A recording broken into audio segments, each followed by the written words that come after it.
Good evening, gentlemen. Hey, Gail, how you doing? Okay, how are you? Good. I'm starting to worry. It's all by my lonesome. Hey, Nate. Hey, Nate, how are Hey, Nate. you? Doing well. How are you? Very good, thank you. So what'd you do for school vacation week, if you can remember that far back? Oof. So when you were meeting last, I was with the family on sea kayaks, and we were paddling through a mangrove forest in Puerto Rico Oh on my, our way to a bioluminescent bay where fabulous. there are these like dinoflagellates that sparkle in the water when you touch the water. It was super. I wouldn't have missed this meeting for anything else. I don't know if there's a comparison there. South of Puerto Rico? It was so you can these creatures are in a couple of different bays around the island, and one of them is just east of San Juan. About East of San Juan? east of San Juan, yeah. There's not much east of San Juan. Yeah, so if it's like a burrito, San Juan's kind of in the middle. But yeah, there are other spots around the island. Yeah, very exciting. That's very cool. Yeah. We were just in Shutesbury, the rest of us. Although we had snow excitement that I bet you did not have in Puerto Rico. There was no snow. Too bad. Hi, Chris, welcome. Hi, Zoe. Hello. Hey, Miriam. Thank you. Hi there. I think we're just waiting on Leslie and then we'll be Yes, complete. Graham. Wait, Yep. Leslie's the last.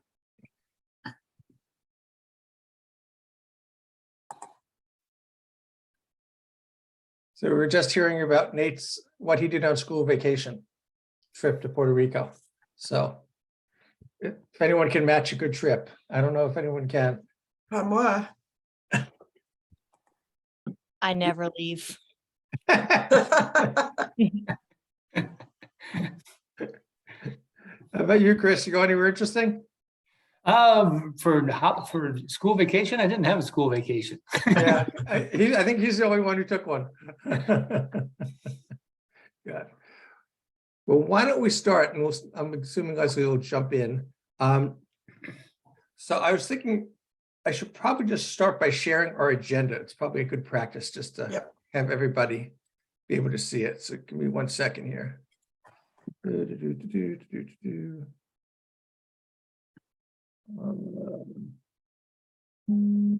you all see that? Yes. Yes.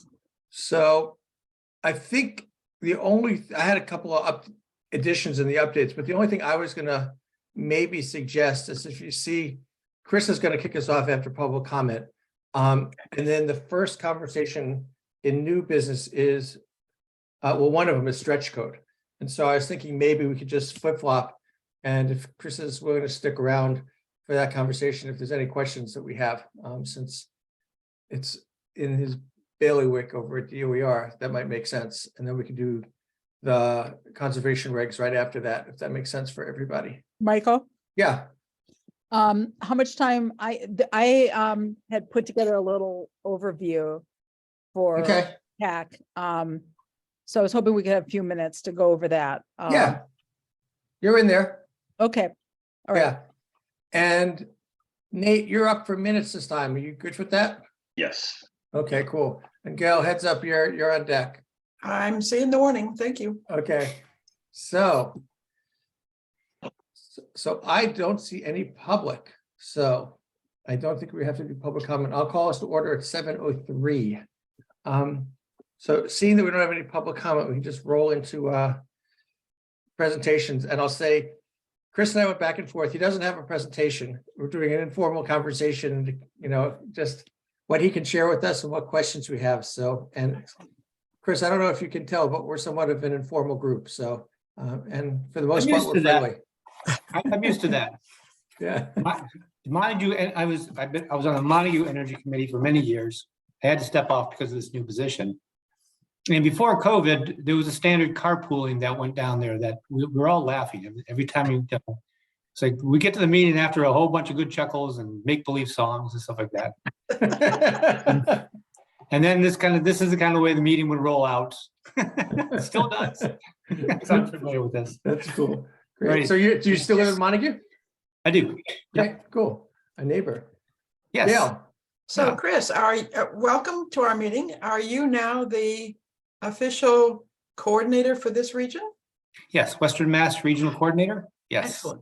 Right. Excellent. Took over for Mark Rubinski. I don't know if you know Mark. Yes, Yep. Okay. excellent. Thank you.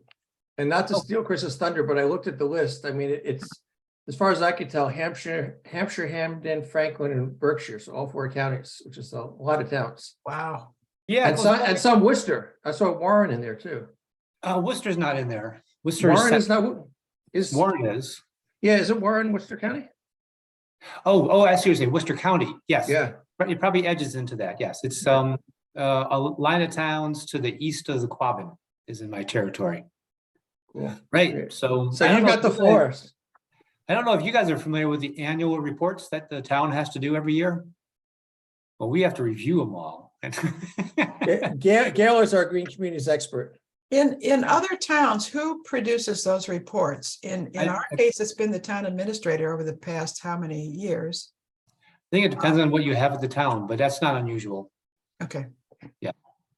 Yeah, it's not unusual at all. So what do I have? Like I said, I don't have anything to prepare. I'm actually more curious as to what you guys are working on. You know, coming from one energy committee, neighboring energy committee. As you guys probably heard, Shutesbury just received the final grant contract. So they are now have the go-ahead to work on their latest grant projects, which is a bunch of weatherization. Yep. Excellent place to work, you know, excellent place to start.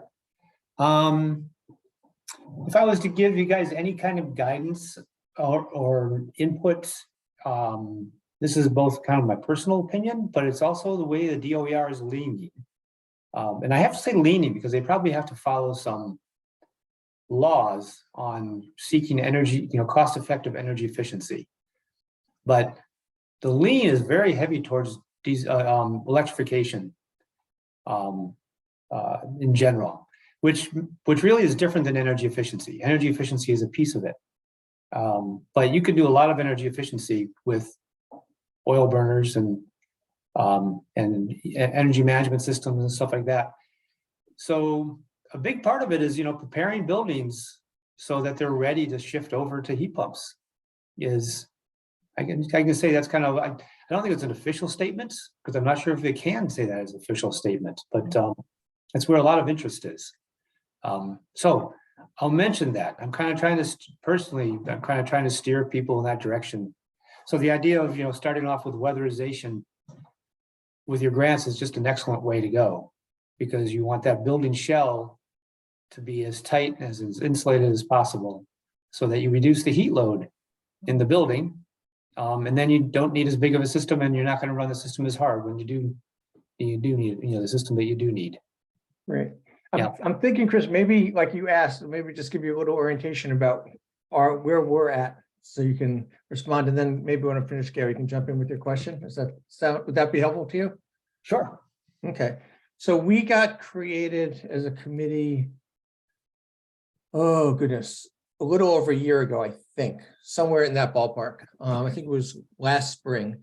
And there had been an energy committee a long time ago, and was less active. They didn't meet during the pandemic. They definitely didn't meet a little before then. So we were a reincarnation. And then we were sort of designed on the Amherst Energy and Climate Action Committee in terms of things. The charge that we have was several-fold, but working off of our municipal vulnerability preparedness plan and our hazard mitigation plan and sort of looking at recommendations and trying to figure out how do we prioritize and move those forward is sort of a concrete part.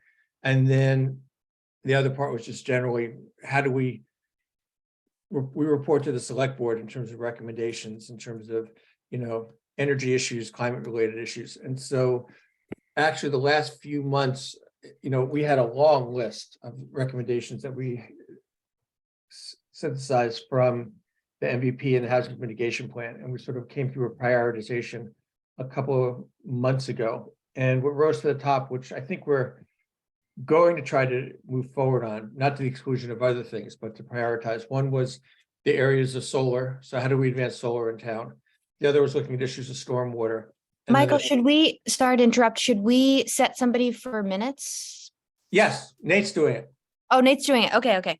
Yeah, thank you though, Zoe. You are on the ball. And then the third was invasive species. So those were sort of the three that rose up. But we have community choice aggregation queued up. And hopefully we'll be able to go to town meeting. Nate did a ton of research on it. We discussed it. We, as a committee, supported it, brought to the select board who supported it.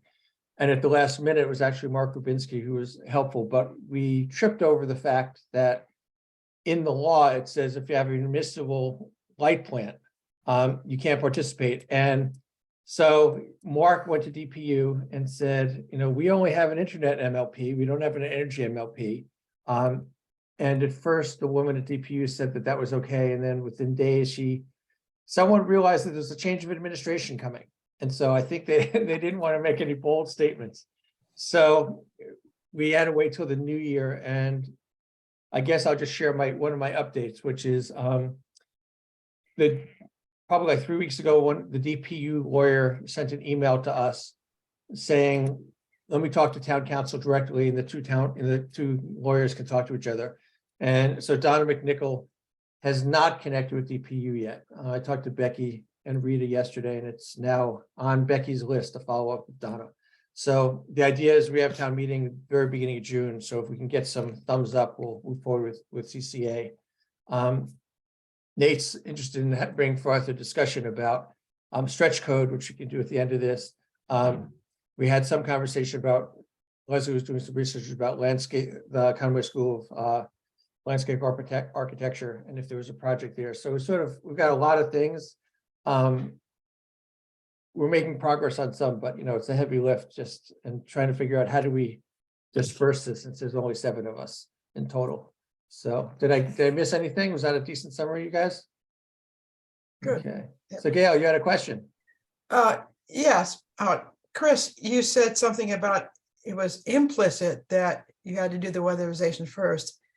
When we asked for an energy audit, it was made quite explicit that we had to do the weatherization before we were even allowed is too strong, but recommended to look at internal heat pumps or LEDs or anything like that.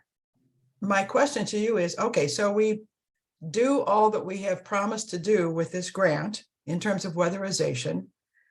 Do we need then to get an audit from you to recommend what we do, or can we go to our building committee and say, okay, what do you recommend, knowing our town, knowing the buildings, and make up a grant application that parallels what won us the award for particulars on internals? The second. Yeah, you come up with the ideas. Okay. Right. Yeah. I mean, what I was responding to, or what I was, maybe my wording wasn't the best, but there are people who are just starting to put in heat pumps without, working on a building first. And you could do that. I mean, there's probably some downsides. It's going to be probably expensive to run. Yeah. Yeah. So, and some buildings can be quite complicated if you're trying to actually get them totally off fossil fuels. The energy distribution system is, you have the heat source, which could be a heat pump or something burning something. But then how do you get that heat and move it around? That becomes kind of a complicated system. That becomes complicated. And, how do you move it through a building? But I'm talking about a pretty big project down the road. And what I hope that we will be doing myself. So I'm glad this is all kind of informal. I could talk about what I'm hoping. Yeah. So Chris, tell us how can we tap you as a resource? Like there's the grant, it sounds like there's TA, like, as we build up steam and we come up with ideas and stuff, what's the best ways that we can, use you? So I'm not sure, I think just, call and ask, I can let you know, but it's gonna be kind of informal. I probably should not be the one to rely on for advice and stuff. I'm not an engineer. Well, actually, I am an electrical engineer, long time ago, but I'm not a mechanical engineer. So feel free to reach out to me.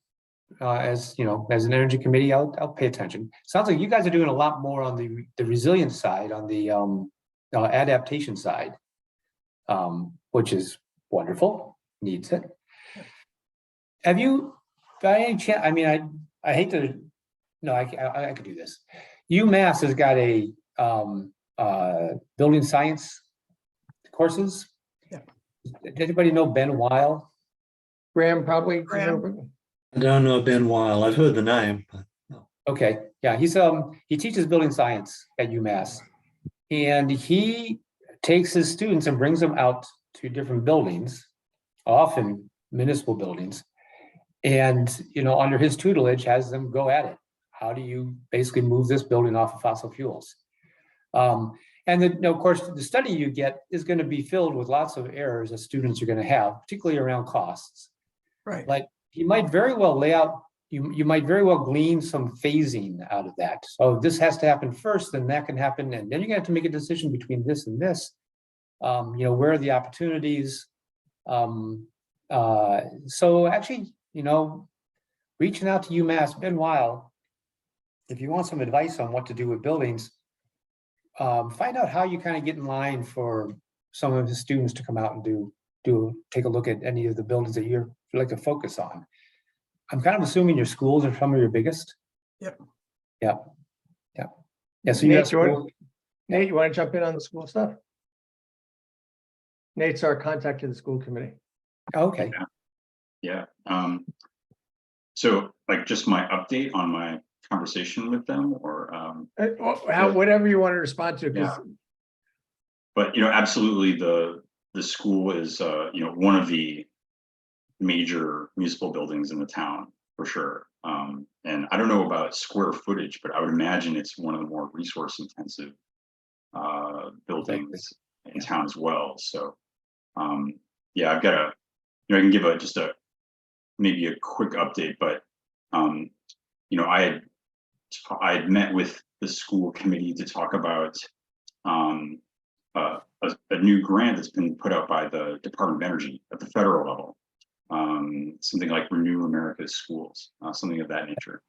So I had an opportunity to sort of introduce them to that opportunity, which has weatherization and envelope improvement funding opportunities, but also some larger big ticket items, such as heat pumps, for boilers, furnaces, like these kinds of transitions. So it's kind of an exciting conversation, and there are a lot of opportunities out there for sure. And I mean, I think I'm also interested in engaging the school in ways that sort of touch on some of these educational angles for talking to young people about climate change and positive things that we can do around the changes that are coming, and absolutely in their lifetime. So Nice. Right, you're renewing American Schools. I've now heard about that twice, and it sounds like there might be quite a bit of money there. Yeah, a grant window just closed, but there will be future windows to that until the money runs out. So Right. yeah, for sure, definitely something to have on the radar. Yes, right. I think one of the things we're bumping up against is sort of what you're talking about with building science professors, that there's a lack of planning ability. Like I'm going to do a report update on MVP action grants, but like what we were told was they're not paying for things that require consultants. So it seems sort of a ridiculous thing that the Commonwealth would be paying for stuff without being able to pay for the planning to get the stuff. And so I don't know, besides this UMass professor, is there, as we're trying to sort through, you know, come up with strategies that, you know, a small town can do. Yep. You have any thoughts about that?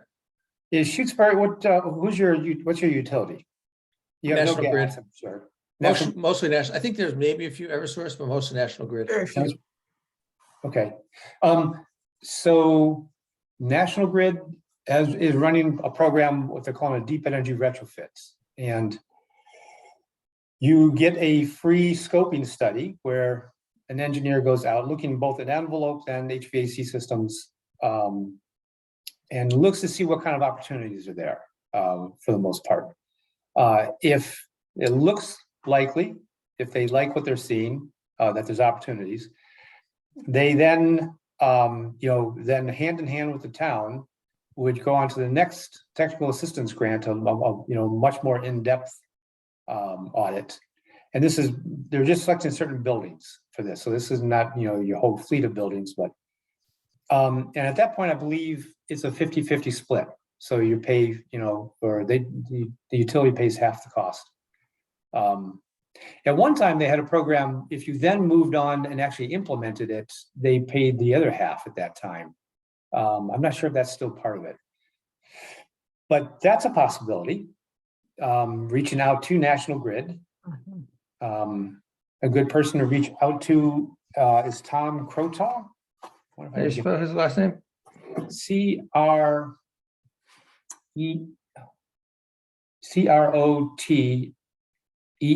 I believe. Okay.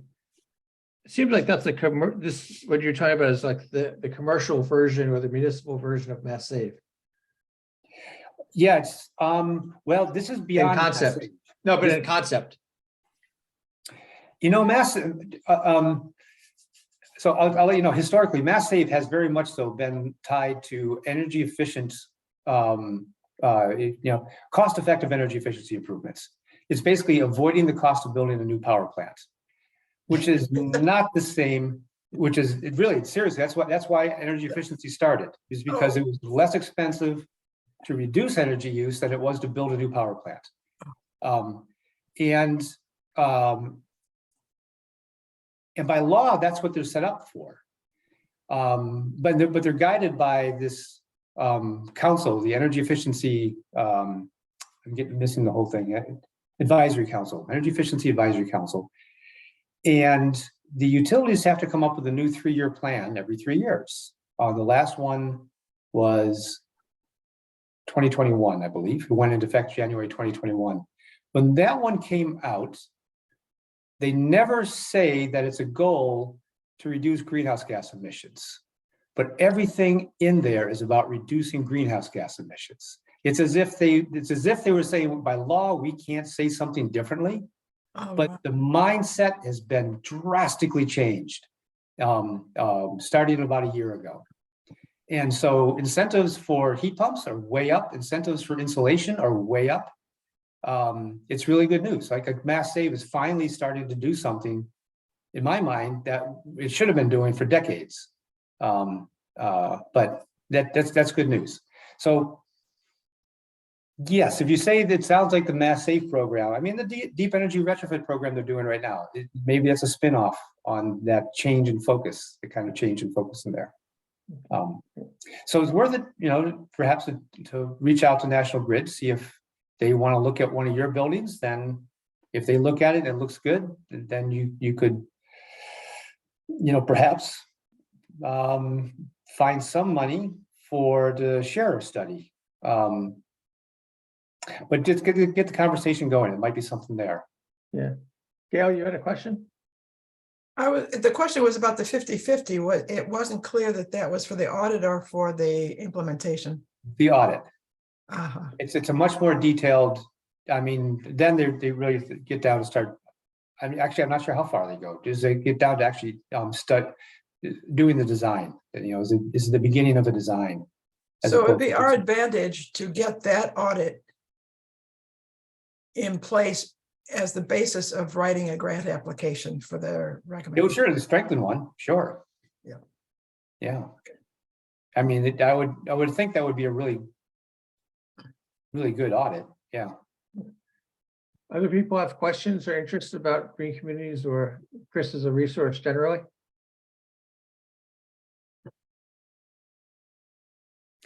I have one more question for you guys. Yeah, If you could go around and just introduce your relationship with the town and your background. Just who's there?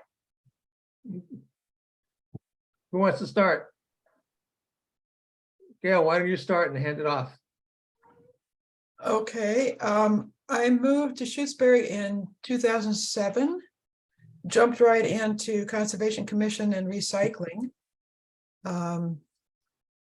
As a way to get acquainted with people in town and also to be able to give back to the town that was hosting me. My own interest is in electrification, I would say, and in solar. Very much involved with the CCA. I'll hand off to Zoe. Hi, I moved to Shutesbury 6 years ago, and I manage a small permaculture inspired farm on Pratt Corner Road, and I joined this committee as a way to learn more about resources on a bigger scale. I think about resources a lot on a farm scale. And there's a bigger scale that actually really directly affects my farm. That I wanted to understand better. And also I really like meeting people in the community, and yeah, that's my story. Okay. Here you go next, Zoe. Oh, You got the power. I will send it to Graham.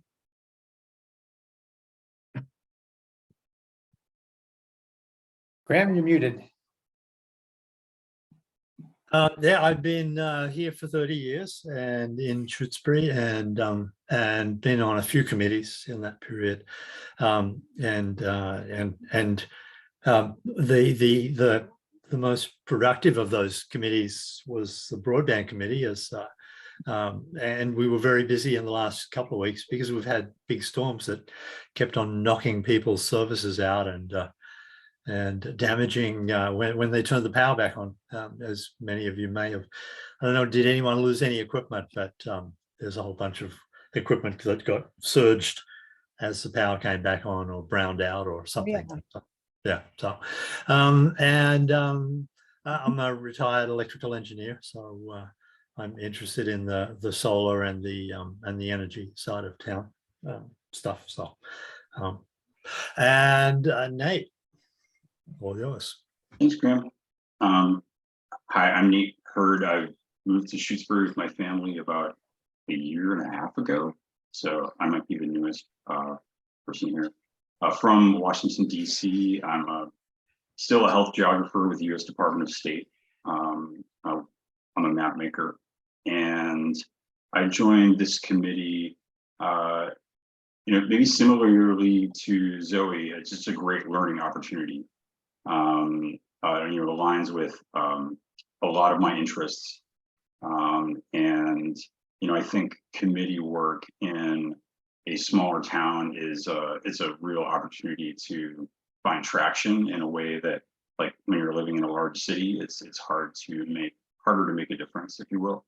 And I think that a small group can actually change things at the scale of a town like this. So it's like a really exciting opportunity just to be involved in this kind of work. So I'll hand it over to Miriam.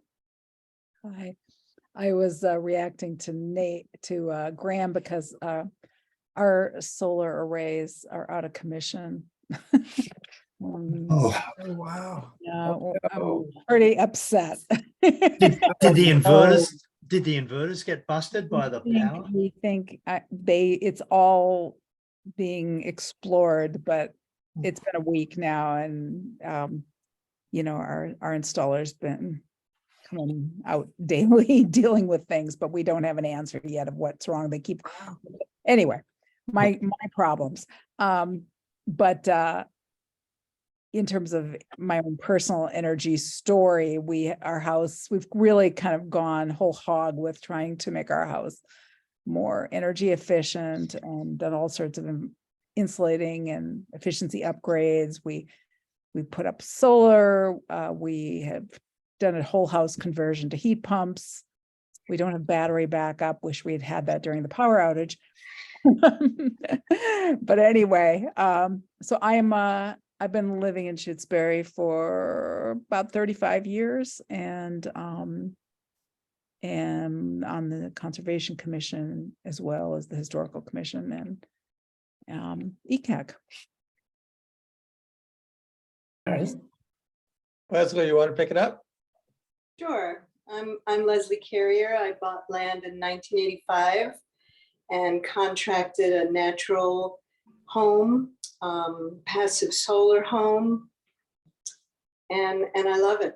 It's I don't have solar on my house, but I do have solar through community solar, real community solar through co-op power, not the community solar that wants to take down the forest and give electricity to communities. So I'm an environmentalist. I've made a career as an organic gourmet chef and cookbook author.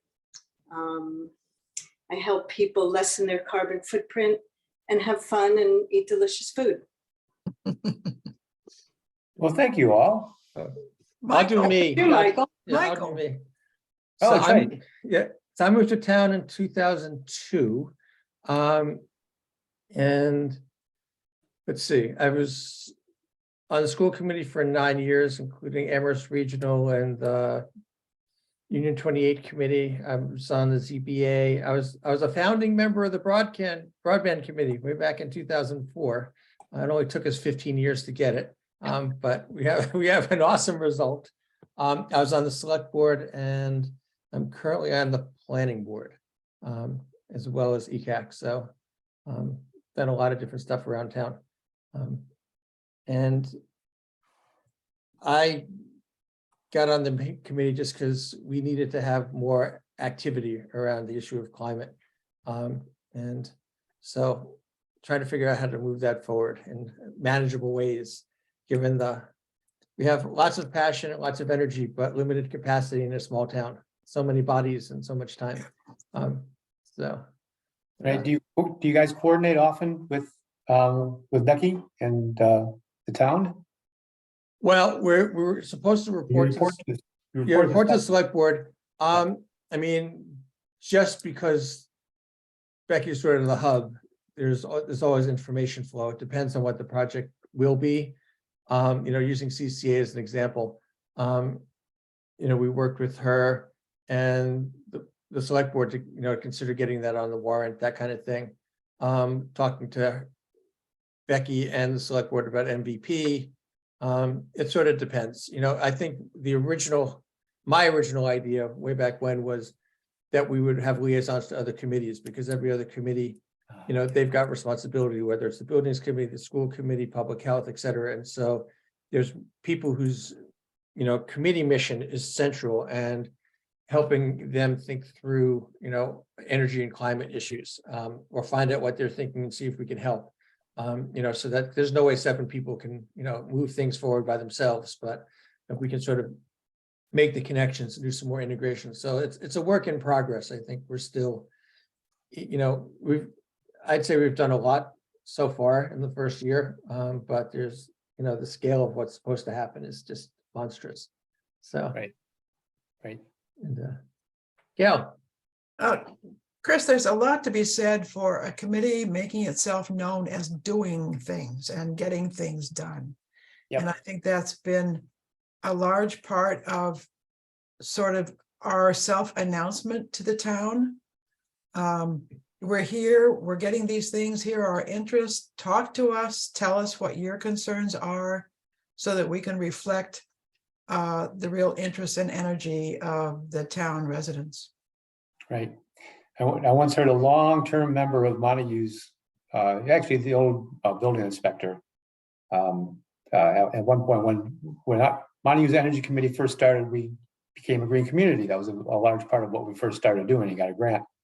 And we heard that we had built up street cred. Yeah. And Yeah, it was all good. Oh yeah, we got street cred. Okay. that's a large It is. It's very influential important. part of the committee action, I think, yeah. Yeah, Because we're not gonna get anything done without it. Mhm. especially not through town meeting. So, well, why don't I shift gears and maybe we can jump into stretch code while Chris is still here. And Nate, you want to give us your spiel and update and research or whatever? Yeah, sure. I made a point not to create a lengthy PowerPoint presentation as I'm wont to do, but I learned that I did forward for Chris's background. I did forward an article to the committee around Boston, Mayor Wu's announcement that she is supporting for Boston the adoption of a new stretch code, an opt-in stretch code, I think is the one they're going for, as well as some resources, PowerPoint presentations, reports off of the state website on the process of the development of stretch codes. So, I learned that Massachusetts updates its building codes every 3 years. And there's a base energy code, which all new construction needs to adhere to. And then there are these stretch codes. So a revision process recently was completed. New stretch codes are in effect. And what the stretch code does is it requires greater energy efficiency in construction.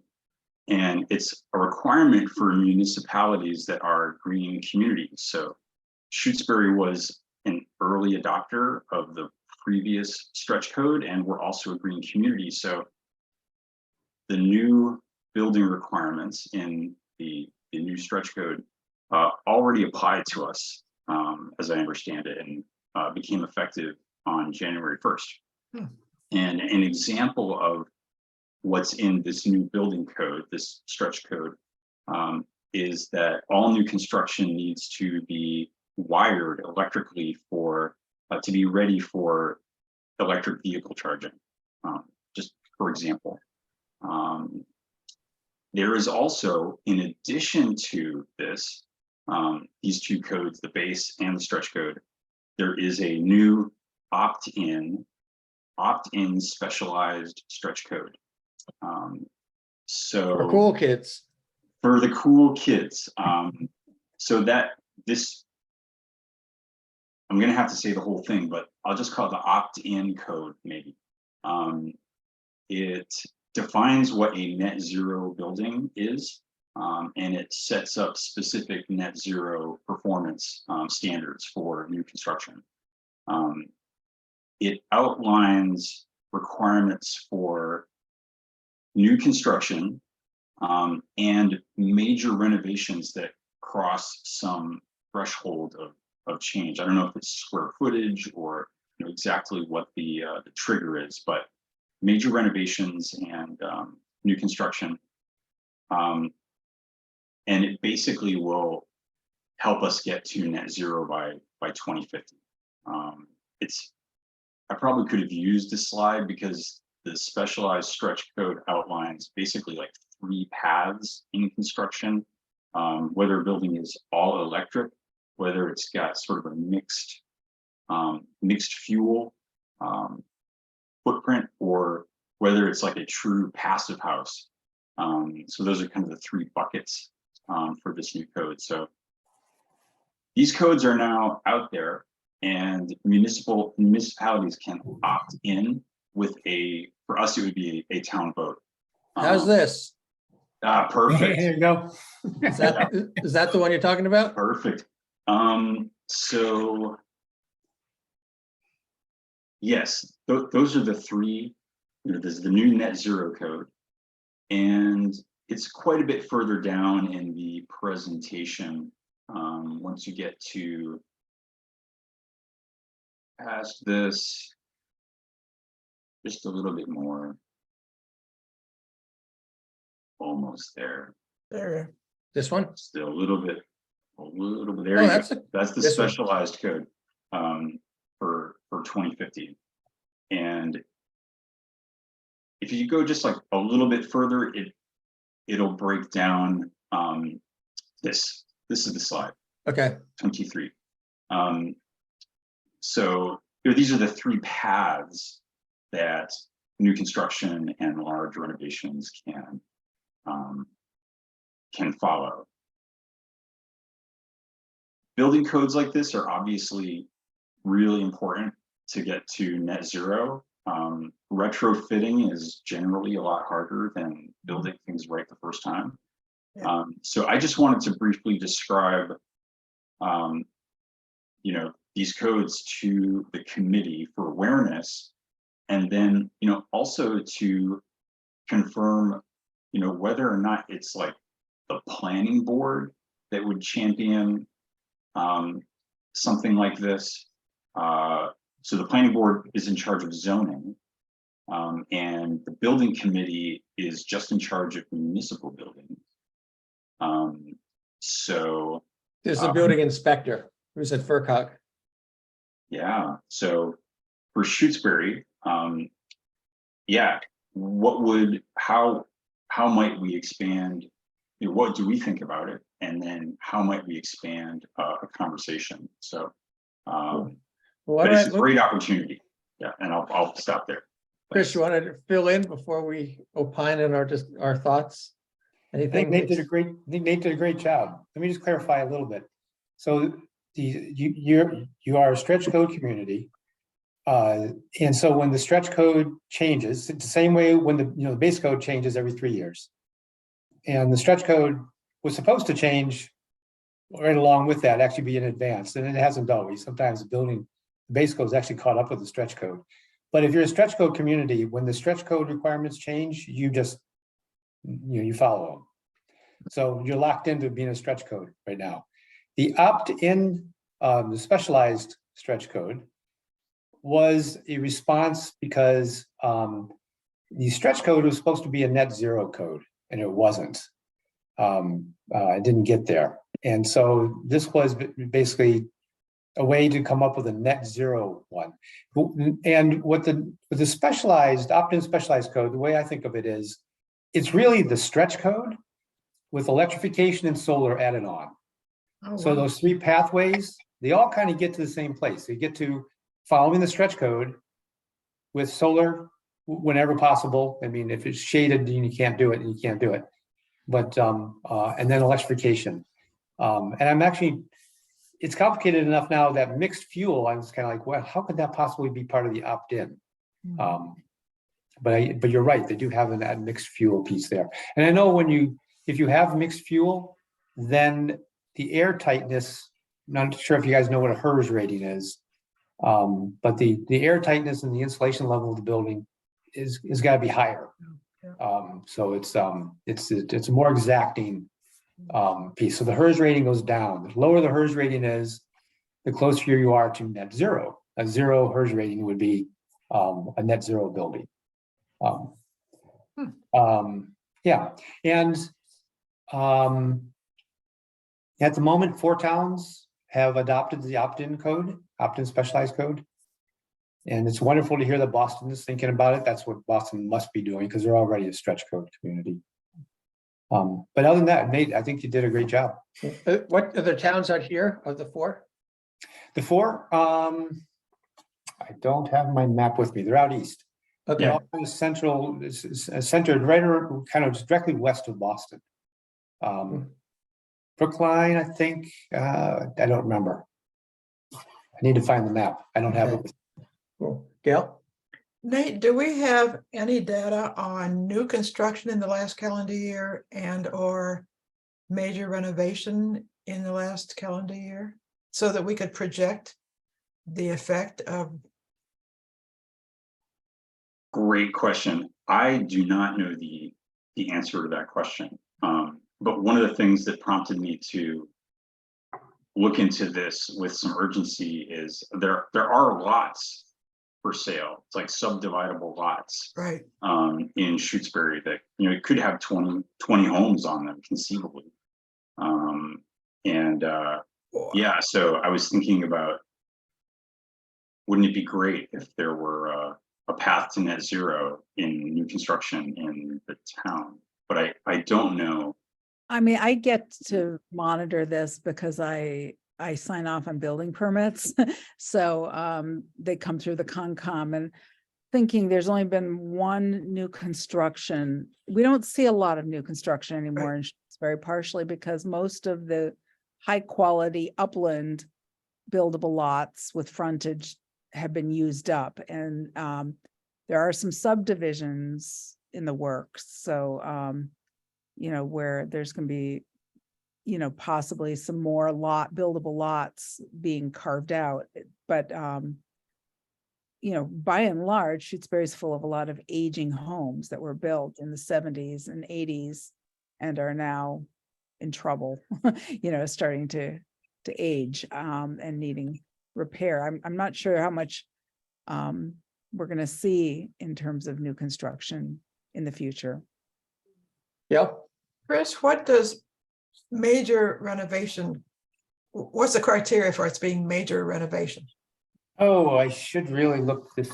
As opposed to just revising or upping something in the home. So we do have, as Miriam says, we do have these older homes. And some people in town are clearly adding this and amending that, but do they qualify as major? Yep. Can you put the slides back up again? sure. And hopefully they'd be up. Let's see, so scroll up. No, At the way. beginning, Yeah, go up to the residential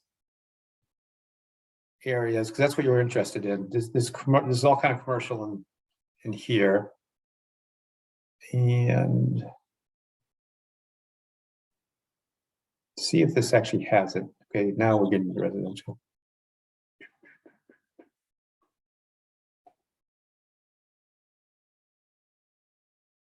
Right here. Here we go.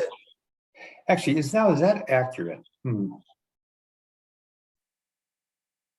Large additions, Yeah, that doesn't cover it all. 1,000 square feet, It's a lot. that is a Yeah, it's a lot. Give me a moment.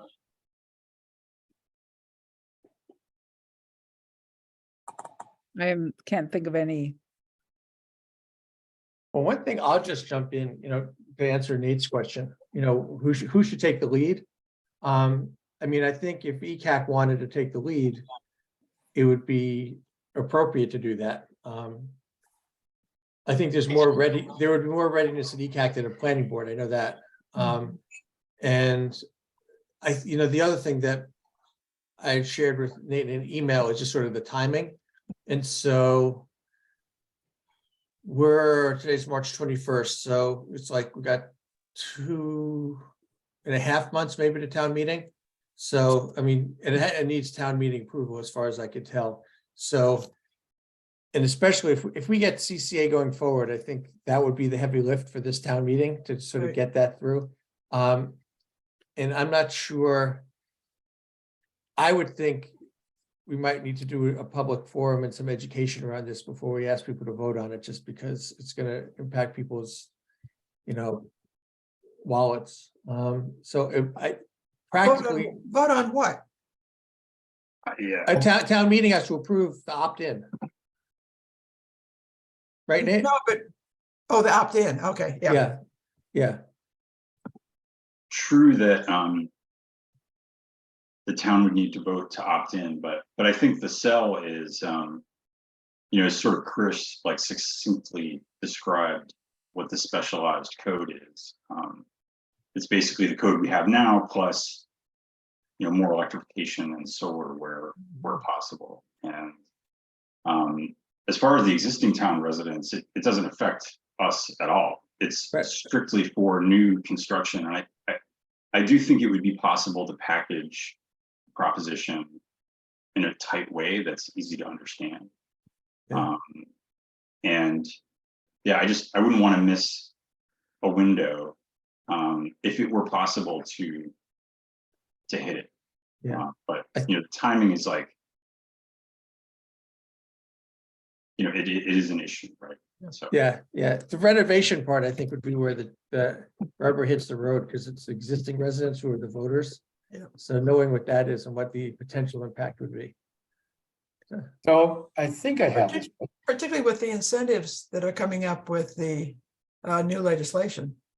Yeah, but Chris found it, then I'll get to Graham. I think I saw you, and then maybe Leslie. I'm sorry. So what I have here, and I hope this is accurate, is additions that are greater than 50% of the conditioned floor area. So, you're really increasing the That's size. major. of your building. Yeah, that's, Or alterations that are greater than 1,000 square feet. Okay. Yeah. 50% though, that's. Yeah, so what it's really meant for, what they're trying to get with this, I mean, they probably wouldn't have touched alterations or additions, except they didn't want to provide someone an opportunity to take an old cottage and basically say, I'm remodeling it, and add this huge addition onto the outside of it, or completely gut renovate something and say, no, I'm just renovating. When those kind of situations occur, when you're really drastically affecting the building, then you got to meet the new code. You can't just use the fact that you're working off an old building as a way to get around the code. That's what they're trying to avoid. I see. Yeah. Cool. And then, of course, you get down to people measuring their actual house and stuff, and they'll say whether or not this is actually something that affects them. In their dreams in the future, what they're going to do with their house. Right. Yeah. Graham? Yeah, Nate, what stretch code? Where does stretch, is it an acronym? Is it just stretching what? It's stretching the required amount of energy efficiency, basically.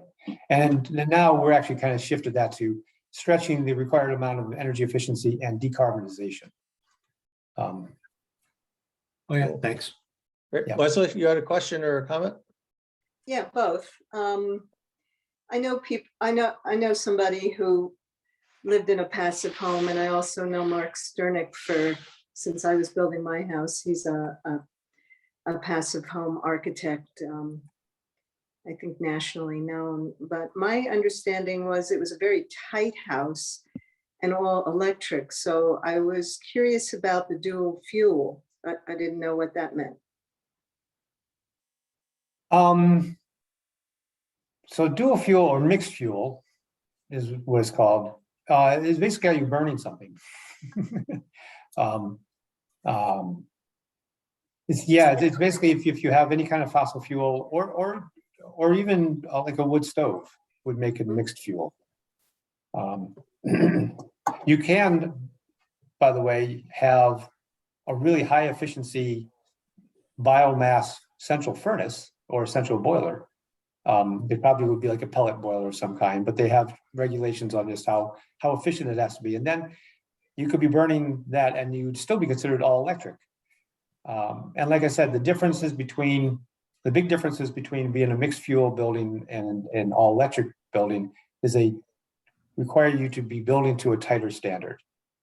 The HERS rating has to be lower when it's mixed fuel. Right. My understanding with pellet stoves is there's a huge carbon footprint to get a tree to be a pellet. So it's really, in my opinion, great marketing, but not that green. But my understanding from the experts that I know who have lived in it and designed it is that it's all electric. So like a gas stove would be verboten because the house is so tight. You would be in danger with the fumes, which is why personally I'm really glad that I didn't know about it, because I like I have a masonry heater which I can use the residual heat to bake without making a separate fire, and that to me feels really green. And I like cooking with gas, and having a little bit of draft here or there feels healthy rather than an all electric energy. But that's me. And I know other people feel that way. So it's an interesting thing when certain things are considered green, like the pellet stoves and the wood chip stoves, which take a lot of gasoline to get it to that state. Well, let me just ask the committee a question, because I want to make sure we have time for the other stuff we want to talk about.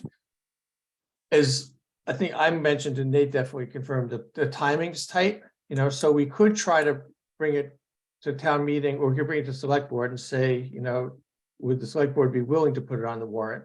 And then it's a matter of either doing doing some kind of education session or putting stuff on the website, but somehow getting some information out to residents in advance.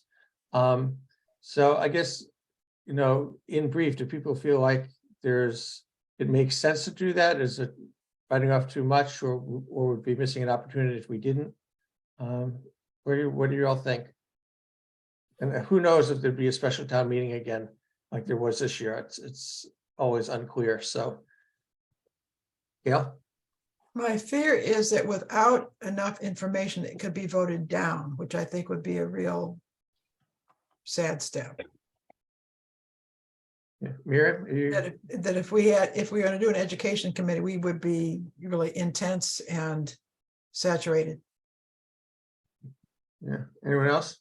Yeah, I think it's, you know, whenever, it's next on our agenda to talk about wetlands regulations, but whenever you're, you know, kind of adding some requirements and hoops that people have to jump through, it's going to be a big sell.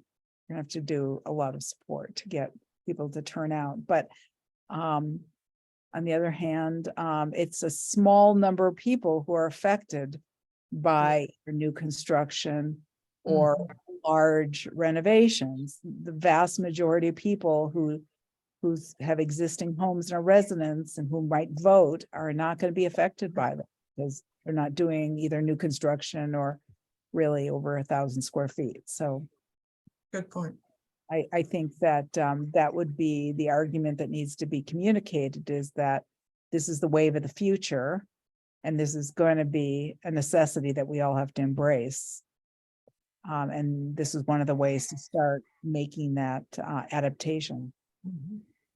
How about this as an idea? Tell me what you think. If, say, Nate and I went to the select board, Nate did a little presentation, if we can get on their agenda, you know, it's, as they get closer to town meeting, it's fuller, but it is up to them if it goes on the warrant or not. We can sort of make the pitch, but if they were just give it a green light and say it's, you know, it's worthwhile, would people feel comfortable with that? Or Yes.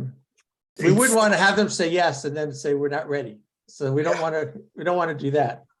It's not very long to town meeting when you think about it. We're It's not. in April, May. There's April and May, right? So Yeah. it's not long to do anything. Like, when's the deadline for getting things submitted to the warrant? Oh, I think they're probably going to start having conversations sometime in April. So 3 weeks, 4 weeks, you know, and It has to be how many weeks before the town meeting? to do a mailing, it's like 14 days, 10 days.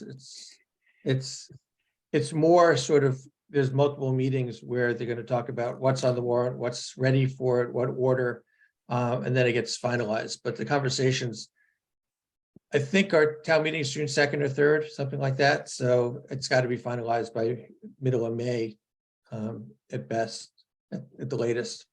So, you know, my gut tells me it's better to sort of wait. And I mean, because the stretch codes are already updated, so that's sort of a good thing. And we've always had, I mean, there's always stuff out there that could be a subdivision. but you know, the practicality of building in Shutesbury. We don't have subdivisions for a reason. So I don't think it's going to be a major gold rush opportunity to build subdivisions in the next year. And if they do, will they do it in the next year? Yeah, It'll right. take them that long just to plan it and get it ready Yeah. and. Well, So- for the new library, I think it's important to build like a passive building that really takes into consideration all these things. But at this point in time, I'm not even sure the new library site is healthy enough for a new healthy building. You know, that's still open to debate, it seems. Yeah. So I personally would not prioritize it because in my mind, there's like one building that would, and I think the construction for that building, everybody's really excited about having solar and have it be like a model of energy efficiency. So Well, I I would I need to step off, but I actually want to respond to the library, which I think would then have to meet the commercial code. Mhm. In the stretch code, and I will say the advantage of the actually wait, this is actually the advantage of the stretch code. The way this new stretch code is for the commercial building, it's shifting the thought. Instead of saying a commercial building has to be energy efficient, it's saying a commercial building has to be thermally energy efficient, and you need to test it, which is new. Right now, we do test houses as we build them because that's how you get a HERS rating. You actually put them under pressure and you see how leaky they are and make sure they're not leaky. So they're going to start doing that. And the beauty of that, and it's the thing that tends to get, if it's not in code, it tends to kind of slide. So it's we don't really need that much insulation. We can put, you know, we might not have to build that wall quite that way. You know, we can take out some of these specific things and it reduces the cost. And so we do that because it's still within code and you're still building something fairly efficient. But the new stretch code is going to say, no, you have to test the building and it's got to meet certain requirements. So in effect, what you're doing is you're putting your money into the piece of the building that's going to last the longest, the building envelope. It's going to be around for a long, long time. And for a town building, you're going to own it for a long, long time. So that's where you want to put your money. You want to put your money into the envelope. And so having the stretch code back you up is a really good thing. It keeps the engineers from, you know, kind of picking away at things, which happens. Great. Yeah. So, Thank you, Chris. but I need to take off. Yeah, thanks for the time. Thank I'm you. sure we'll be in touch. You're welcome. Yeah. Thank you. So just moving us along, I think what I would summarize is number one, Nate, thanks for bringing it to our attention and for doing the research. I think maybe what I would suggest is let's pick it up like middle of June or something after town meeting and come up with a strategy for moving it forward. Because it seems like everyone likes the idea. It's just the sort of how do we make it, you know, get approved. Gail?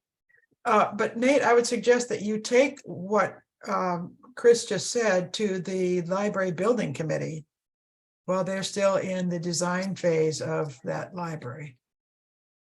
And basically to emphasize what he pointed out, that, you know, you put your money in the envelope.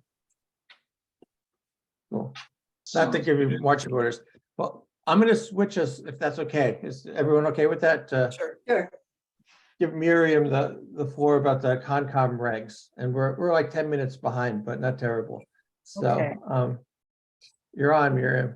Okay, give me a second. I'm trying to, whoa. All right, well, it'll be what it is. Hang on one sec. What's going on? Help. Sorry, guys. All right, you still there? I Yep. lost. Yeah. So thanks.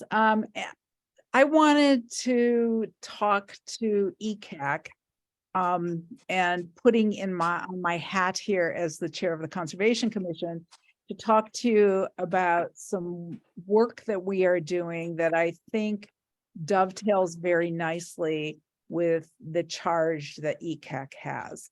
And I wanted to give you kind of an overview about it, basically with the hope that we can solicit ECAC's support in this endeavor. And and maybe also talk to you a little bit about what are some of the challenges. So what I was going to do is just put together 3 or 4 slides, just so that we could be looking at something collectively, if that would be okay, and I can sort of talk you through it. Would that be okay? Michael, you want- Yes. Yeah, yeah. Yeah. Uh, And I do not, there you go. if I'm doing this, I will not see people if they have any of their hands raised. So I'll keep an eye on things. okay, let me try to, I hate doing this when if I put it in, We can see, everyone can see, right? yeah, Yep. okay, Yes. see. All right. So as many of you probably know, Shutesbury has a wetlands bylaw that was passed at town meeting in 1987 that is administered by the Conservation Commission and protects wetland resource areas. And it overlaps and differs in some important ways from the Wetlands Protection Act, which is the state law that protects wetlands. And the Conservation Commission has been in the process of talking about how to update these regulations and the bylaw, because in many ways it's become badly outdated. The bylaw itself was passed in 1987. The regulations were last updated in the year 2000. And environmental law in Massachusetts has evolved over the years and become much more complex. Environmental science has evolved, and performance standards for how to protect resource areas have become much more sophisticated than they were 40 years ago. And so towns typically have to update these regulations. I didn't understand that. I love that. I love it when the AI starts to listen into the conversation.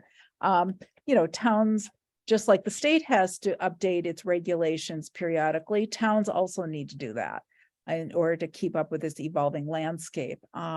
So we have been talking about for some time, for really not just this last year, for the last 3 years, really, maybe 4 years, the Conservation Commission has been talking about, does the wetland bylaw itself need to be updated and revised? Do the regulations need to be updated and revised? And there are some problems with the bylaw as it is written because it's outdated. We have not pursued updating it to date, largely because it's complicated going to town meeting. And we had some concerns that perhaps it would be too hard a lift to revise the bylaw at town meeting. Even if we did our best to make the case for why it needed to happen. Because, times have changed, and what in 1987, when people voted for this bylaw by a overwhelming majority, people didn't have a lot of experience with what a bylaw means. And now 40 years later, people do have more life experience. And, it's possible that people wouldn't be supportive, or they might change the bylaw in ways that perhaps weaken its provisions. So what we have been looking at is how we can strengthen the regulations. And I want to explain what the two of those are. But as we speak, just hot off the presses, we learned tonight that the select board had hired McGregor and Legere, which is the largest environmental legal firm in the state, to review our bylaw. And they're issuing a legal opinion, which we have yet to receive. But what I was told just before this meeting started was that their recommendation is that the bylaw needs to be revised before anything else. And I have to see what that letter says, but Hey, if Miriam, did you want to change slides at all? I do. I'm Okay. trying to give you the introduction, but the point being just that all of this underscores the need for really educating the public about why we need wetlands bylaws and how they benefit us. So that's really what I wanted to share with you. So I'm going to just summarize what I just kind of said, which is that towns are allowed to have bylaws. The Wetland Protection Act is intended to be a sort of minimal protection standard, but often and usually bylaws are promulgated in order to be more protective of resource areas than the state standards. Just like our state standards for a lot of environmental issues are more protective than the federal standards. It's the same kind of principle that under home rule, we may prioritize the environment in a different kind of way and feel that it's within our value system and our community resources that we want to protect them more stringently. So many towns have bylaws. In fact, there's about 300 towns and cities in Massachusetts, I think, that have bylaws. So this is not an unusual thing. And our regulations, as I mentioned, are very out of date. And when we issue permits, we basically are issuing permits for work under both the Wetlands Protection Act and the bylaw. And sometimes there's situations where a project would have been exempt under state law, but it's not exempt under our local law. So sometimes there's really meaningful differences between the two. So just to explain what the difference between bylaws are versus the regulations, the bylaws are passed by town meeting, and that's the minimum definition of the jurisdiction and what areas are being protected and some other components to the bylaw. But the regulations are passed by the Conservation Commission alone. And in regulations, what we do is we define various parameters and words and terms and concepts. We explain and articulate standards and procedures. We define what fees might be instituted for various kinds of projects. And there's been some new case law in the last 2 years, 3 years that have said that if a town doesn't really have well-developed regulations and really clearly articulate the scientific basis for why it's implementing its bylaw, the bylaw won't hold up in court and decisions will revert back to the lower standard, which is the state standard. So it's kind of use it or lose it, define it or lose it, is the way I would think. Hence the need for regulations in order to safeguard the legal authority of the bylaw. So what are some things that we might want to be updating? In our bylaw, we protect the 100-foot buffer zone as a protected resource area. It is not a protected resource area under the Wetland Protection Act. So that 100-foot line around a wetland is a resource area under our bylaw, which means that we're considering it a bioactive zone that's critical for water quality and wildlife habitat and water quantity. Our bylaw protects vernal pools and isolated wetlands in a way that the state law doesn't. And we have some strange language in our bylaw about subsurface streams that we've been wanting to define more clearly so that we can have performance standards related to that.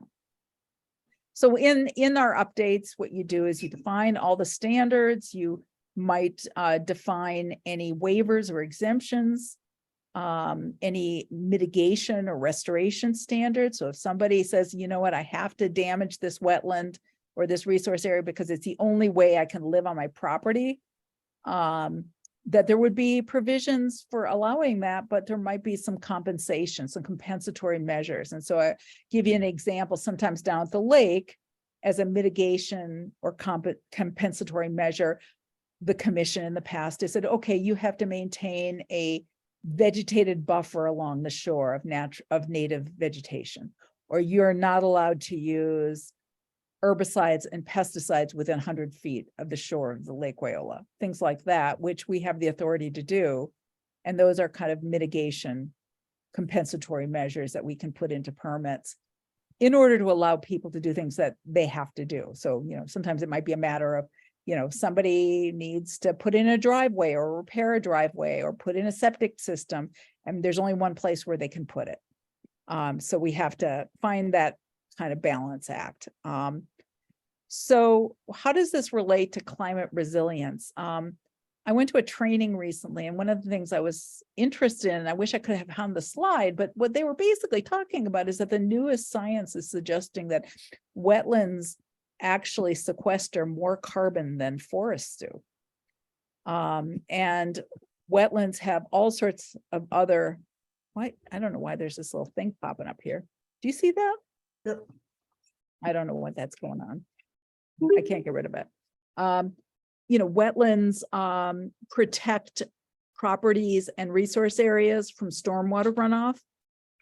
And the buffer zone, there's an emerging and very, very solid scientific evidence that suggests that the buffer zone really has major impact for climate resilience in terms of shade, heat mitigation, water quality and quantity, pollution filtration, and that the buffer zone is a bioactive resource area. And in fact, in some communities where the buffer zone is only 100 feet, they're actually moving to much larger buffer zones so they can regulate 200 feet or even 500 feet, because they're recognizing that the impacts to the resource areas extend far beyond 100 feet, that the 100 feet just isn't enough.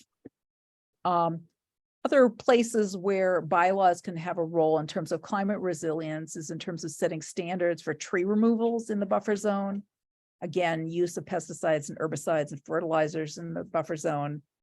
And also when we're reviewing projects where stormwater may be an issue, we can alter the standards that we use to take into frequencies of storms and rainfall prediction. Currently, the Wetland Protection Act uses rainfall data from 1960. And we all understand that that model is outdated.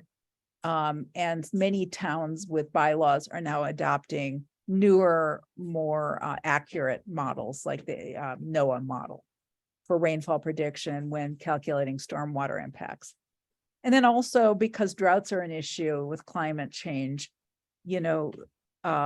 issues around understanding how development might affect wetlands during drought periods where wetlands are stressed, or when wetlands are harder to detect because of droughts, and different methods need to be used for delineating wetlands to take into account the fact that vegetation may be stressed, is another way in which climate change becomes an interfaces with wetland permitting. So, and then again, like I'm talking about some of the permitting decision points that we might look at with bylaws, with using our bylaws, we can look at mitigation and restoration for things like loss of trees, or somebody wants to, really decrease the amount of vegetated surfaces on their property, for whatever reason, or removing a lot of native vegetation. We can add conditions around limiting the damage or potential for damage due to storms and flooding. We can, and we do this all the time, is mandate planting plans that we think are going to improve climate resilience, like requiring planting native plants or requiring restoration if people have taken vegetation out without a permit that's in a protected resource area. Hey, Mary, I'm gonna hurry you along. Okay, Just yeah, so we I'm can. almost done, Mike. I'm on the last Okay, point.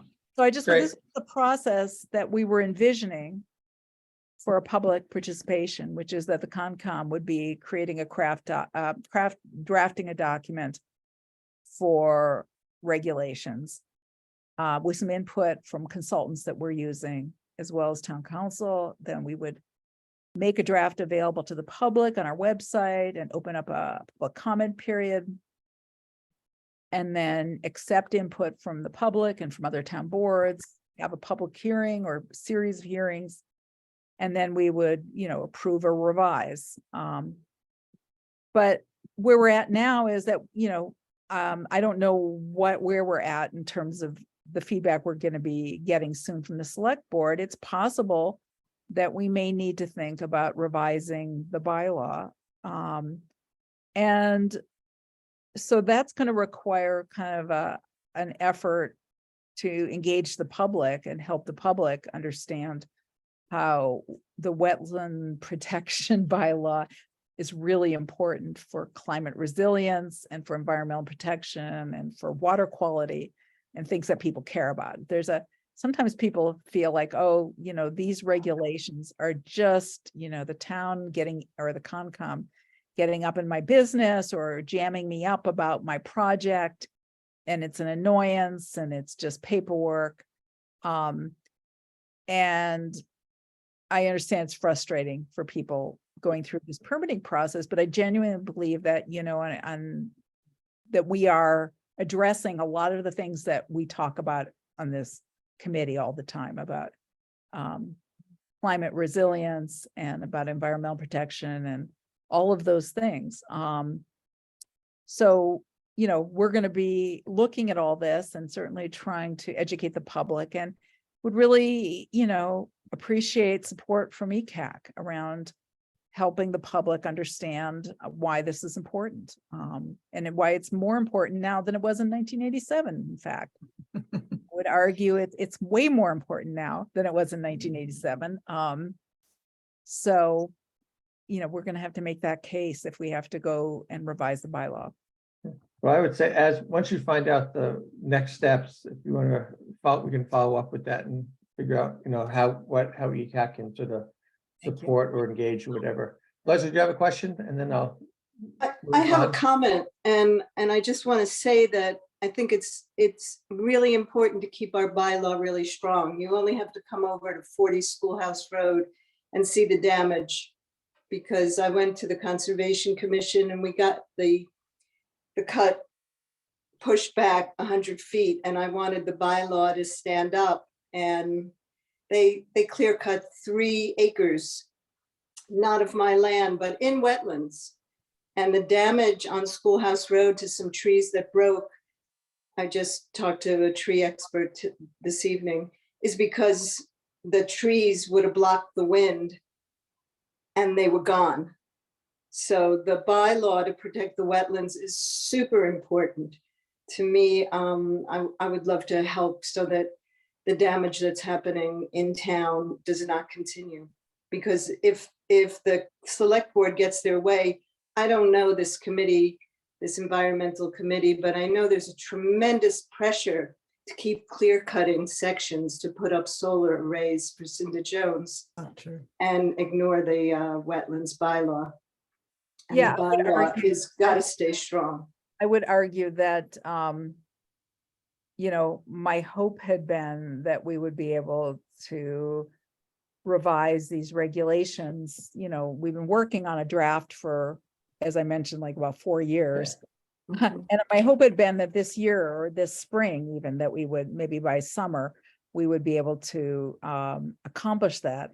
And I don't know what this means. I don't know if the Concom or the select board is intending to try to revise the bylaw at town meeting. But that doesn't leave us a big window of time to think about this. So, yeah. Anybody have any questions before we move on? Yeah, maybe I'll take some pictures or videos Yeah. of like right by Dan McLean's driveway. They took town property. Yeah, I'm you gonna know. move us along if that's okay. just Yes, we got other because stuff. this is a green issue, Michael, and when it comes to something really green, you're like, let's move along. So let's. No, move it's because it's 8:20 and we're like Yeah, no, I way behind. understand. I understand. It's, Yeah. I'm ready to move on to. Okay, well, Miriam, thank you for doing the overview. And I think when you get clarity about the process, if you can let us know, because I think, as you said, it's not clear right now, but if it's a bylaw, if it's regulations, whatever the next steps are, we can then revisit how ECAC can support it, because it's obviously connected to the mission.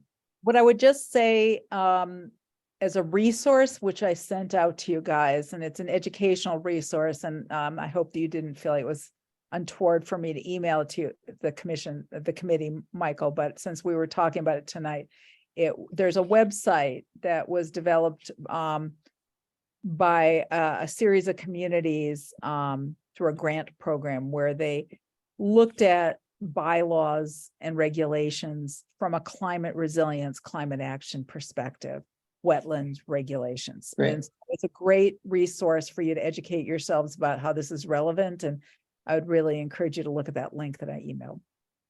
Thank you. Sure. So I'm going to shift us. We got 2 old businessy things to follow up on. The Conway School, Leslie reached out to the Conway School. Last time we talked about if there was a project we wanted to do, what would it take? Leslie, you want to share what you found out?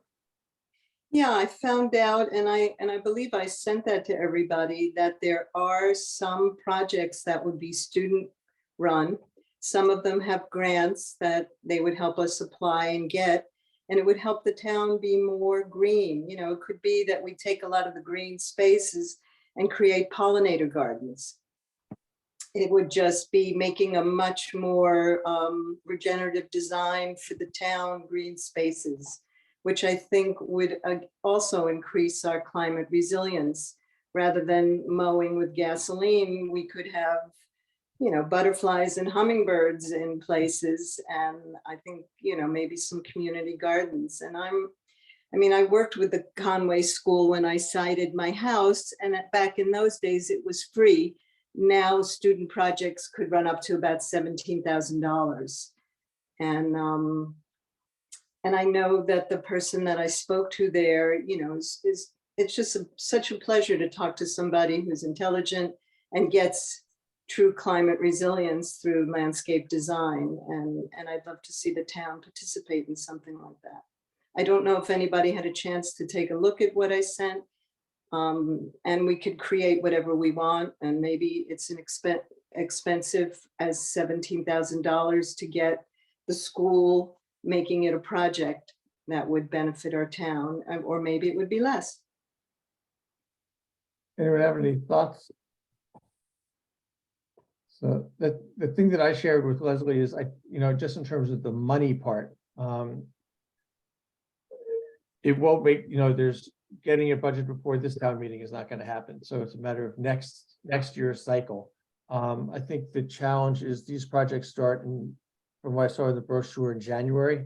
So it's a little bit out of sync of lining up the money, because the money wouldn't be appropriated till next June. But I think in the interim, if Leslie, if you wanted to sort of take this on as a project and figure out, like, okay, if we could get $17,000 from the town, What it do? Yeah. yeah, what would it do? And I think what's nice is we have a little bit of time to figure out what that project would be, and then be able to put together, a proposal to the FinCom and the select board to see about getting it funded. It just might be a little bit farther out than the very short term. Gail? Leslie, did you say that they're willing to help us get funding or share funding somehow? They have helped towns get funding. You know, this is sort of a continuation of when Eric Giordano came, that Zoe brought when we were talking about regenerative design.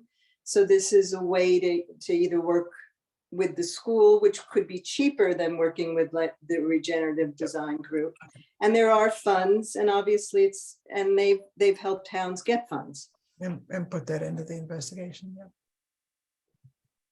So, Leslie, do you want to take the lead on this? If anyone else wants to help Leslie sort of think about, what a project would be, and then maybe put something together so that, again, I think it wouldn't go to the select board until after town meeting and everyone catches their breath, but that gives us a few months to sort of think about it and see what's possible.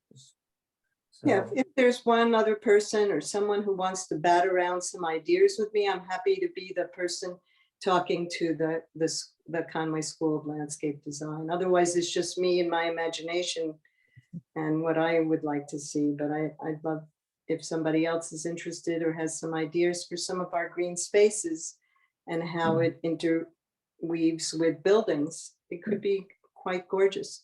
yeah. And I would say, Leslie, if no one wants to do it on the committee, if there's a person or two in town, I think it's just you would be the point person for this committee. So if you wanted to even do that, just talk to some folks who you thought might be interested to put something together, and then come back in a couple months after town meeting. We could sort of bat it around and see what we think. Okay, I'll be the lead. I am talking to some other people in town, but everybody's like this committee, like, so, I'm happy to create something with them, and I probably will not be staying past June for this, so I'm not sure. But I could certainly plant some seeds. It's just planting seeds, really. Yeah. Well, keep us posted as you go, because we've got a couple of meetings till the end of June. And thank you for reaching out to them. So as a segue, in terms of Eric's presentation on regenerative design, just as a follow-up, did people have thoughts and get anything we wanted to share? It was an interesting presentation, but I want to just create a little bit of time if any people had thoughts in terms of how it influences our work or our thinking. And again, Zoe, thanks for getting them to us. Did you see, anybody see the article in the reminder? It's like serious, Shutesbury gets serious about soil or something. Oh, Yeah, yeah, yeah. I was quoted in there. Yeah, You're well, the star, Leslie. I am the star when it comes to that kind of stuff. Zoe as well. I mean,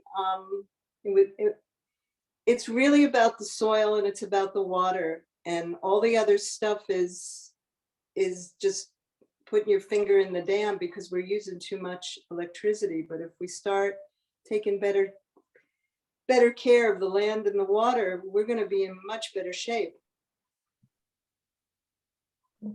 That's my opinion. Maybe only my opinion. Yeah. Okie dokie. Well, it sounds like there's not a rush for follow-up about regenerative design, but we can sort of keep it there. And Nate, you got to see it, right? Got to see the article? No. Did you because you watched on YouTube the meeting? Oh, totally. Yeah. Yeah. No, I did Yeah. see the presentation. Absolutely. Yeah, that's cool. Nate pointed out, we now have a town YouTube channel. So if you're like up late at night and you have nothing to do, you can watch a town meeting. All the meetings. Yeah. So, well, I'll move to just some updates then, and then I think we're getting back on time. So in terms of, Leslie referred to this, but in terms of our terms, so we're each appointed for a year, which goes through June 30th. And so I'm suspecting that somewhere next month, the select board is going to reach out and say to each of the committees, who on your committee is interested in continuing, who's not, just to get a pulse, because for the appointments happen, in June for June 30th and the next term. So I just wanted to ask, it sounds like, Leslie, you do not want to get renewed, but how about other people? Do you want to re-up? You want to think about it? You don't have, it's not a commitment now. I just wanted to put it out there. I think next month it would be good to just sort of spend between now and then. So when the select board asks, we'll have some pulse of like, if we have to find slots or whatever. But Gail, it looks like you're in. And Miriam's in. Okay, Nate, great. And Graham and Zoe, you ponder? I'm gonna ponder. Okay, cool. I'm pondering too. Okay, that's cool. So that's a pulse right now is all we need. So that's cool. A quick update on the MVP grant. So the next round of MVP action grants opens up somewhere in the next few weeks. They said March. I don't know if it's going to actually make it by the end of March, but if you remember correctly, we had our discussions and then we took it to the select board. The select board we had an opportunity to put two ideas in front of MVP to find out what they thought about them. So one was the idea of getting to net zero for the town in terms of solar. Either having enough solar with net metering that the town zeroed out, regardless of the building. We're trying to get to 100% solar on each of the buildings. So that was one idea. And then the other idea was to deal with stormwater issues, and in particular pitching an area up near the lake that's been an issue for a while. So Becky and I met with, I don't forget Andrew's last name, but he's the MVP rep. I gotta say, I was very frustrated with MVP, as I mentioned before. So it's just they're not very helpful. So in terms of the solar, he flat out said they won't pay for anything that requires a consultant. And basically they said, we've seen enough plans that consultants have. So if we wanted to say, how do we get to net zero with our 5 municipal buildings and our land, how would we best do it?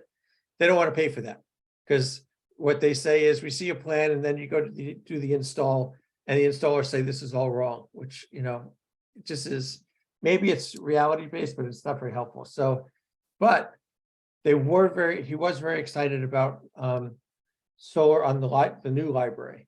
And from talking to Rita and Becky, because prices keep going up, there's the design and the costs are going to have to bounce some stuff. And I think they're both concerned that in all likelihood, one of the first things that might go is solar on the building. So if the price that I guess they've been thinking about is $250,000.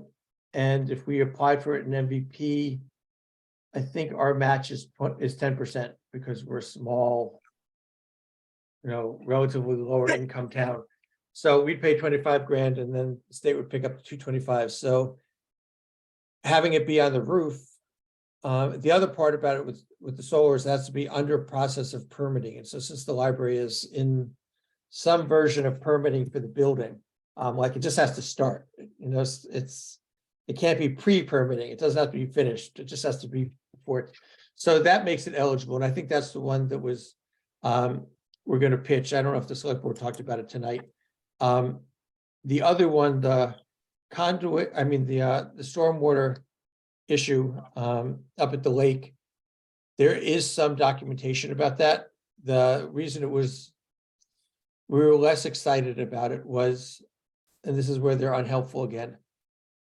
He said, you can do the work, but you have to be open to how the process is done. So you have to sort of be open-minded. And so opposed to saying, we want to do the work because we know how we want to do it, and we want to sort of get this achieved, it's sort of like, it makes no sense. That makes no sense. No, It feels very contradictory. On the one hand, they're saying you can't do a feasibility study. It has to be like an action project.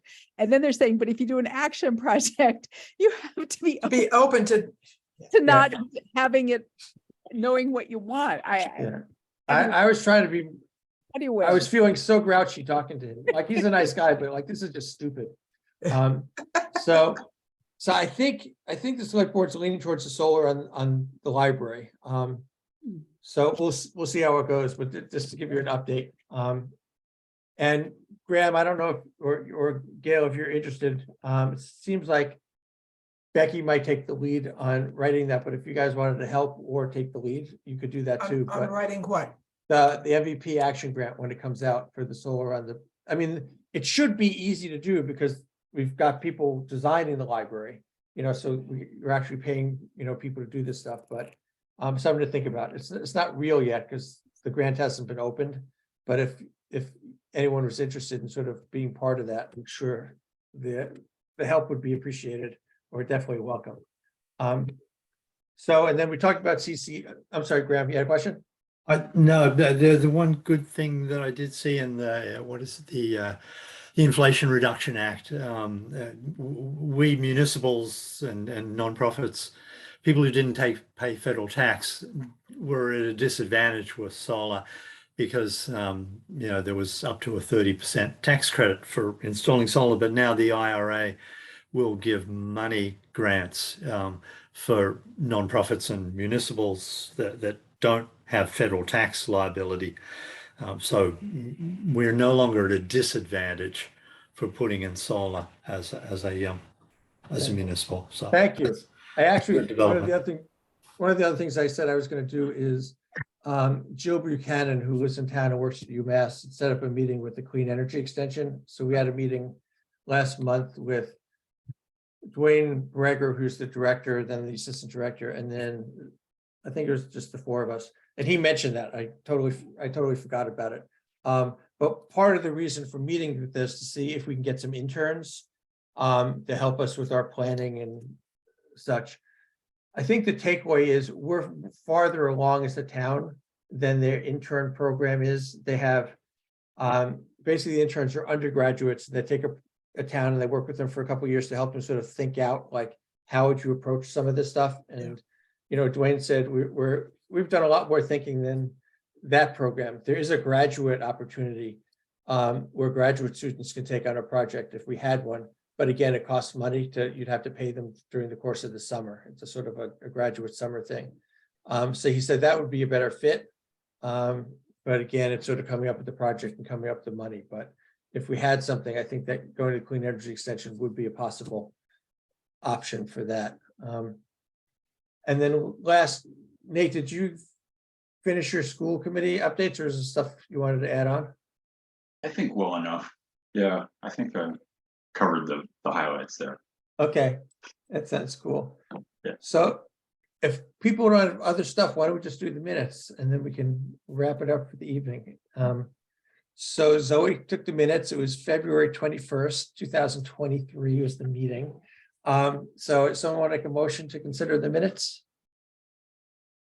I move we accept the minutes that were presented for the meeting of, February 21st, 2023. I'll second it. Great. Any discussion on them? Okay, hearing no discussion, we'll do the roll. Nate? I vote to approve. Aye. Okay, Gail? I, Leslie? Aye. Graham? Aye. Zoe? Aye. Miriam? Aye. And I'm an aye. Okay, unanimously approved. So, thank you, I- Zoe. yeah, thank you, Zoe. Yeah. So I'm not, I don't have the date in front of me for our next meeting, but we'll meet whatever the regular time is in April. 4 And weeks, 4 weeks from tonight? yeah, it's whatever, it's today's what is today? Today's the 21st. third, it's the third Thursday, so I think, Tuesday rather, so I think it'd probably be the 18th. Does that does that work for people? April 18th? Sure. Okay. I'm not So- sure. Taxes are due then. You'll be sitting pretty because it's a few days after. After No, the taxes are due on the 18th They are? Okay. because of the holiday on Monday. Well, you can bring your glass of wine because you'll have gotten them in. How's that? So thank you all for going over a little over. Sorry for cutting short some of the conversation. I will say that we've got some follow-up. So Miriam, when you find out about stuff for the Concom, let us know.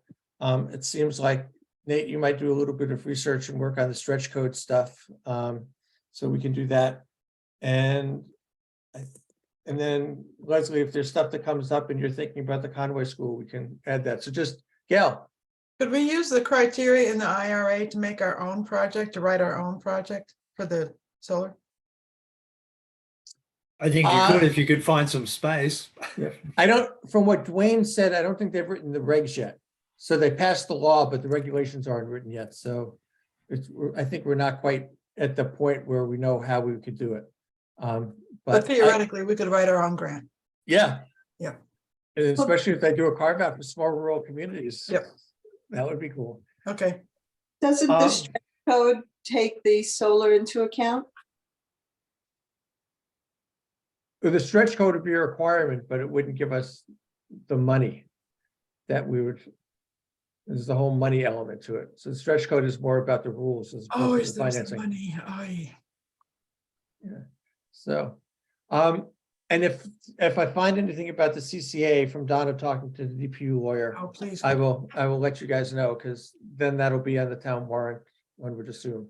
So more to come on that. But thank you all. Motion to adjourn from anyone? Adjourn. Second? Seconded. Okay, have a thumbs up from everybody? Okay, cool. Have a good night, everybody. Thank you, Michael.